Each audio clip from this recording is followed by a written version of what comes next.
મિત્રો, દુનિયાના ઇતિહાસમાં જગતના કોઈ પણ દેશના રાષ્ટ્રપતિ કે પ્રધાનમંત્રીને ના પડી હોય એટલી અભદ્ર અશ્લીલ મા બહેનની ગાળો નરેન્દ્ર મોદીને પડી છે. હવે જાહેર જીવનમાં ચોક્કસ પ્રકારના શબ્દોનો પ્રયોગ તો ન જ થઈ શકે.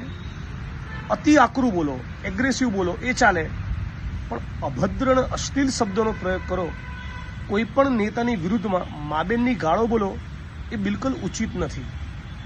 પણ નરેન્દ્ર મોદી આજે જ્યારે કહી રહ્યા છે, દેશના પ્રધાનમંત્રી, નટ સમ્રાટ ઓફ ધ નેશન, કે મેં વિદ્યાર્થીઓને, એ બાળકોને માફ કરી દીધા જે લોકોએ મને મા બેનની ગાળો આપી, ત્યારે કહેવાનું મને થાય છે કે તમને આટલી બધી અશ્લીલ અભદ્ર ગાળો પડી પોતાને ત્યારે અક્કલ આવી?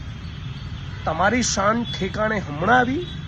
તમારા આઈટી સેલવાળા ગુજરાત અને દેશની મહિલા પત્રકારો તમારી પાર્ટીની વિચારધારા કે તમારા કૃત્યોની ટીકા કરતી પોસ્ટ મૂકે, વિડીયો બનાવે, ત્યારે ભાજપના આરએસએસના માણસો, તમારા આઈટી સેલના માણસો મા બેન ઉપર જે અભદ્ર અશ્લીલ ગાળો 12 વર્ષ સુધી બોલતા રહ્યા, ત્યાં સુધી તમને ખબર નથી પડતી. હવે પોતાના ઉપર આવ્યું ત્યારે ખબર પડી છે બેટમજીને કે કેવી ફિલિંગ આવે છે, કેવી લાગણી ને કેવી અનુભૂતિ થતી હોય છે. તમે દેશના પ્રધાનમંત્રી તરીકે આટલી અભદ્ર અશ્લીલ ગાળો બોલનારા તમારા આરએસએસના માણસોને, તમારી પાર્ટીના કાર્યકર્તાઓને, તમારા આઈટી સેલના માણસોને કોઈ દિવસ રોક્યા? ના.